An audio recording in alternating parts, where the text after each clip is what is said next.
You don't know what's inside this heart. I know that that heart is black. Oh, and do you think that your heart is so pure? Of course not, darling. Evil resides in everyone. It's just a matter of what wins out, good or evil. I know that you wanted everything from Beatrice's family. That's really why you wanted to marry Matthew, so that you could get in and you could get the money. And eventually you would be able to push everyone else out. I only wanted to help them, you see. I thought that, especially with this new child coming along, that they could enhance the dowry of the bride-to-be, you see. All right, stop it. Okay, then. You're correct. Jealous. I'm very jealous. Nobody ever wanted me. They always wanted Beatrice. You know, years ago, our fathers sent us to boarding school together in Zurich. Well, we became fast friends, Beatrice and I. We did jigsaw puzzling, you see. And so strange it was that we would get to the very end of the puzzle and there would always be one piece missing. And I know that it was Beatrice. All of those years ago, always having the last thing to say, always having the boy, always getting everything that she wanted. So yes, jealous I am. Yes, you are jealous. But are you jealous enough to murder? Miss Marple. I'm not sure. That's why I wanted to come over and ask you. Tell me, Lily. Did you murder? No. You really think that I could do such a thing? I raise small ducklings in my pond. I nourish them from the egg. I have a hatchery and a roost. Do you really think I could do such a thing? I think many people are capable of evil things when they carry evil in their heart. But I am not sure. Oh, you must not consider me as one of your suspects. Please. I shall leave you now. It's all right, Henry. Don't worry. I've secured the interrogation room and made everyone think that I arrested you for real. Come in. We can talk privately here. Of course, Officer Knickerbocker. Whatever you need. You could drop the formalities and call me Morris. Ah, yes, Morris. Look, Henry, you know I'm fond of you, and you know I'm very happy to cover for you so you can run that black market marigold ring of yours. Well, I appreciate you looking the other way for a small fee. After all, I'll have a new mouth to feed soon. Yes, that's what I wanted to talk to you about. You see, I certainly don't mind getting an extra copper or two in order to help a friend run a good, solid business. The war's been over for some time. I don't know why marigolds can't be sold out on the open anymore.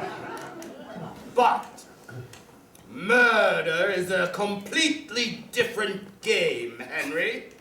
Morris, what are you suggesting? What I'm suggesting is that if you are the one who's responsible for these heinous murders, and in the investigation it comes out that you and I have what some might call an illicit and illegal relationship, then I could go down with you, and that's something I'm not willing to do, no matter how much I like you. Well, there it is then. Just like in the war, you're always looking to climb the ladder. Oh, do you think that fool Craddock will remain in his position for long? Why, he hasn't solved a case on his own for as long as I know him. And I'm ready. I'm ready to take over his spot, sure enough. And if you think I'm going to let this debacle get in my way, you've got another thing coming. Well, I'm sure that should a scandal make its way to the Inquirer that there is a crooked cop working on these cases, That would certainly hurt your opportunities for career advancement. You couldn't bring me down without bringing down yourself, Henry. Now let's look at the facts. You have impregnated Beatrice Hives. Beatrice Hives, while not a particularly wealthy woman, has a bit of a savings, far more than a gardener could have amassed in his life. And an estate. However, there were 2 children in line to inherit that before your baby would have inherited it. Mary, gone. Matthew, gone. And the man who would have married her in your place, gone. Leaving you to marry Beatrice and your baby to inherit the fortune. Morris! I assure you my relationship with Beatrice was purely sexual. She was nothing but a vessel for my seed. Beatrice! Please! Yes. I know you have to ask these questions. Yes, I do. Do you have any tea? I do. Please. Oh, jeez. I'm sorry, I should be interviewing you, but I've just received terrible news that... Oh, I don't want to trouble you, but my job is on the line right now, and... But we need you in your job. St. Mary Mead is just a hotbed of murder. How can we not lose our inspector? Quite right, Beatrice. Now I have a few questions for you. You seem rather chipper, despite what you just said, when both of your children and your fiancé are dead. I find that rather odd. No. I'm devastated. Just like I feel devastated by the glint in your eyes, Inspector. Oh, my God. I think that's just the tears. No. Yeah, Beatrice, I'll sit here if you don't mind. Oh, no, please. I'm much aggrieved. I feel faint. Can you hold my hand? I'm afraid that's against protocol. Beatrice! Protocol. When a woman has lost her daughter, her son, and the man she's married. All right. Thank you. Oh, you have such soft skin. Oh. Do you use moisturizer? No. Why, yes. Would you like to smell it? It's lily of the valley, but that's all right. Oh, I'm going to change it. that's quite nice. It smells like my grandmother's perfume. Oh, and did you love your grandmother? We were actually quite close, yes. Now, Beatrice, I have questions to ask you about this murder, so I'm not canned. Of course. Anything for you, Inspector. 3 of your family members are dead, and the knives used to commit the murder was taken from your kitchen. With Felicia's fingerprints on them. Beatrice, Yes. I sense that you are trying to seduce me. And quite frankly, I'm very vulnerable at this moment. And I need you to be honest with me. What was your attraction to Lawrence? Did you love him? Honesty is always the best policy, I find. Of course I'm not trying to seduce you, my darling. I'm just concerned that you would lose your job at a time of such great need. But my relationship with Lawrence was one of friendship and loyalty. Something I'm known for. Loyalty. I'm sorry. Beatrice, I feel like this meeting should not occur between just the 2 of us. Would you mind if I called one of my officers in here to stand as a barrier between us? Perhaps relay information. Wigglesby! Oh, Yes, sir. Right here. Yes, sir. Is this one of those older seductress situations? Beg your pardon? Yep. I can tell by the glint in your eye, sir. It's a code 321B.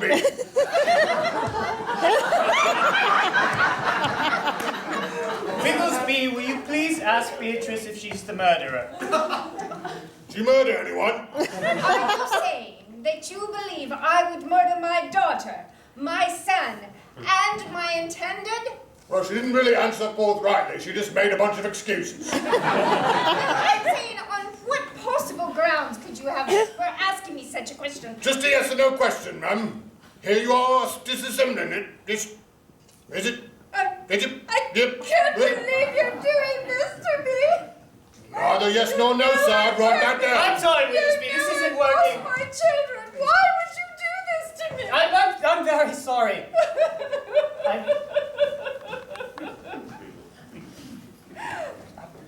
Here. I'm so sorry, Beatrice. I'm doing my best to solve this murder. I thought you were a suspect, but How could you I don't know. look into my eyes and see? How could I possibly be anything but love? Andrew! Miss Marple, yes. Andrew, thank you so much for meeting me at the seafood cafe. Yes, I have information. I know that you have been on the case, yes? I have been on the case. You have been a trusted, well, let's call you almost like a soldier. You've been a trusted soldier of mine for a long time. What do you have? Well, I had recently come across the news of the vicar's death. And this news broke my heart, for he was a man with whom I had always confided in. So to pay homage to that, I went over to the church. But before, I must tell you, before his death, I saw the vicar speaking with Beatrice, and they were having an argument. I could not hear what they were saying, but she was pointing at her belly, and he was screaming at her, forbidding her of something. And then she stormed off, and now he's found dead. I suspect that she is the one who had done it. Beatrice. Yes. Kill her own child. My dear, come out with it now. Why are you so suspicious of Beatrice? There's something more there. Well, are you accusing me of something, Miss Marple? I'm not accusing you of... Let's start all over again. You were really in love with Beatrice. Yes, that's right. She was my number one. When I confessed my love to her, she told me that she was already with child. You see, my entire life, Miss Marple, from the first grade, her name was Ellen. I told Ellen that I fancied her, and she threw her milk in my face. In the second grade, it was Joanne. I told Joanne that I had feelings for her, and her friends just laughed and mocked me. In the third grade, it was Jennifer. She said she hasn't even reached puberty yet. And you see, my entire life, up until this point, it's been one after another. The list grows shorter and shorter. And then I finally found a woman older than me, yes, of course, but I figured instead of going for my own age, I would go for someone more mature, someone who could see the true me, someone who could look beyond the superficialities of a man. And she rebuffed you. And she rebuffed me. You're angry at her. And so you're casting stone and suspicion in her direction. It didn't work out with her daughter either. You ask me how I know these things. Yeah. Ask me how do you know these things? How? My dear, we have a knitting circle. And in our knitting circle, all the women come together and we share what we know and what we hear. And they come and they tell me, well, because I have such a reputation of being able to just solve murders, and so any bit of information might be important. And when I caught wind of this, my trusted soldier, well, colour me shocked. Yes, well, I apologize for keeping such secrets from you, Miss Marple, but it is not something that I am proud of. You must never keep such secrets from me again. I keep my word, I shall not. Inspector, it's an odd case, this one it is. What do you say? How dare you, Morris? Inspector, what are you saying? Why, I'm simply asking for a discussion on the case to see if we might be able to bring it a little bit closer.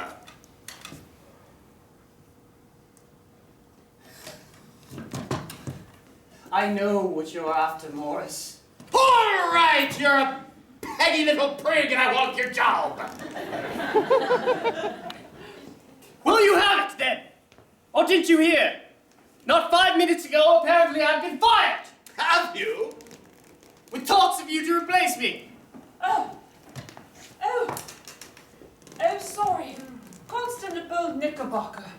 Oh, he invited me over here to console him. For you know, we go way back. Well, yes, I know. But, as it turns out, it seems like there won't be much reason for you to investigate crimes. Investigate crimes? What's allegations? I am just his dear friend. I'm like an aunt to him. I'm here to provide comfort. Fair enough. Go listen to me, young man. You have been sniffing around here, trying to take his job. That is very unkind. Well, it's about And very ungentlemanly. Now you sit there Dear, and be you quiet. can't assault a police officer. What is he going to do, arrest me? A woman his grandmother's age? Don't say a word. Now leave us alone right now.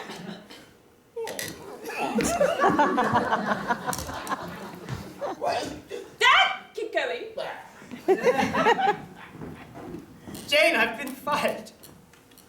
But, my dear, the case has been solved. I know who it is. Why do I care anymore? Listen to me. We can arrange it so that you arrest the culprit.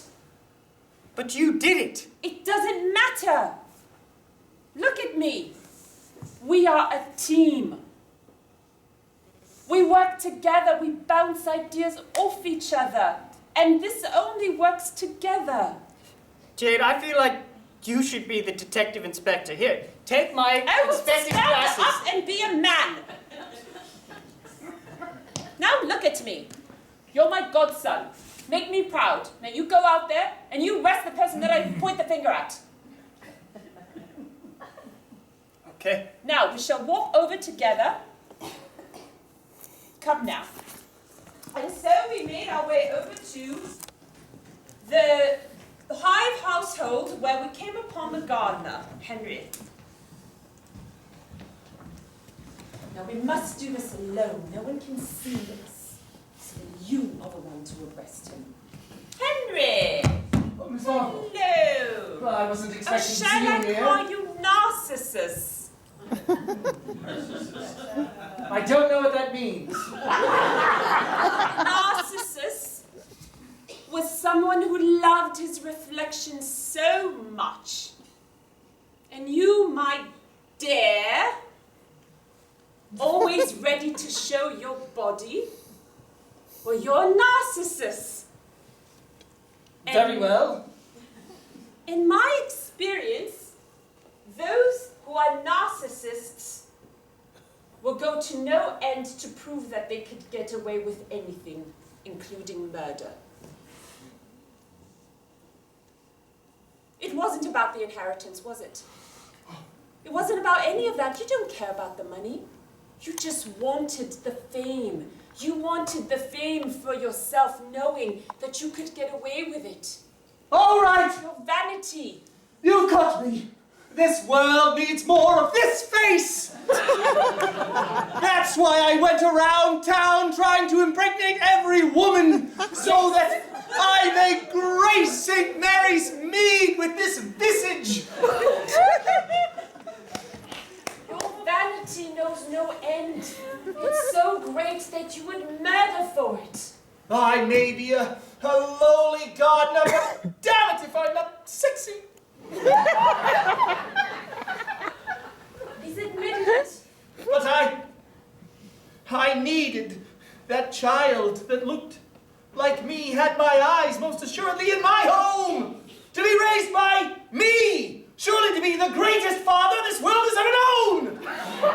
And when that wretched woman wouldn't give me my child, well, I plotted to Take hers. That's right. I wanted to sour her so much on the idea of motherhood that I murdered her children. And when her fiancé started to get wise, well, I murdered him too. You saw through my ruse. I am not phobic of water. Why, I swam the English Channel with Matthew. I caroused around the French countryside with those boys, making Eiffel Towers left and right. I've heard quite enough. Morris, can you please join us? I know you standing with your ear to the door.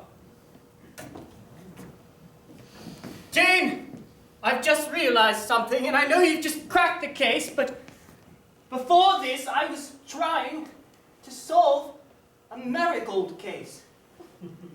Yes? There was illegal marigolds being smuggled throughout, and I just put two and two together. It was this man and this man. All right, I did it! That's right. Inspector, if you'll check his left breast pocket, marigold. But I didn't do it alone. In fact, it was him who sucked me into the dastardly affair. And if I rot in jail, you'll rot right next to me. Well, Morris, I think you'll rot in jail. He'll probably swing from the gallows, no? Take them away! At least, leave the hood off for the sake of the crowd. All right, you. Jane, we did it! We did it. You did it, and I did it. I solved the case, you solved it, we did it. I think I can get my job back. I'm certain you can get your job back. I mean, what would St. Mary Mead do without you? And me, since there's so much murder here. Jane, thank you so much. I've regained my confidence, all thanks to you, and I think I'm surefire to get my job back. I simply have one more question. Yes.